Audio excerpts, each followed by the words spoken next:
Every living organism on this planet has a genome made up of DNA that serves as an operating manual for that organism's physiological functions. A replica of this information is passed down every time a cell divides or reproduces. Sometimes, however, in the process of copying the genome for the next generation of cells to inherit, an error occurs, and one piece of information in the DNA sequence changes to a different piece of information. This change is called a mutation. The process of these foodborne bacteria dividing, multiplying, and occasionally mutating continues over time.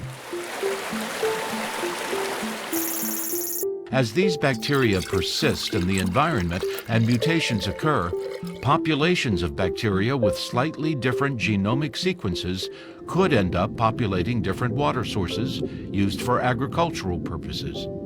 The longer that populations are separated, the more genetic differences are likely to occur.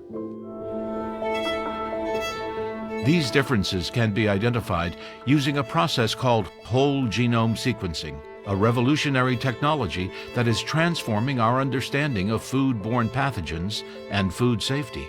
If these water sources contain foodborne pathogens and a farmer is using one of them to irrigate the crops, there is a chance that the food grown on the farm could become contaminated and lead to a foodborne illness outbreak. But how would we know if the food from the farm caused the illnesses and if the ultimate source of contamination was the irrigation water? Suppose the farm got its irrigation water from two different sources.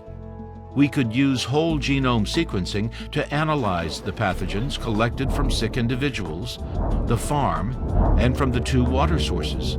We could then compare the sequences to see how related they are and potentially identify the source of the contamination. The use of this technology to sequence bacteria collected from environmental sampling projects is allowing public health professionals to gain better insight into the genomic variation and geographic distribution of foodborne pathogens in the environment. This information increases our understanding of potential sources of foodborne contamination, allowing us to refine and improve how we keep food safe to eat.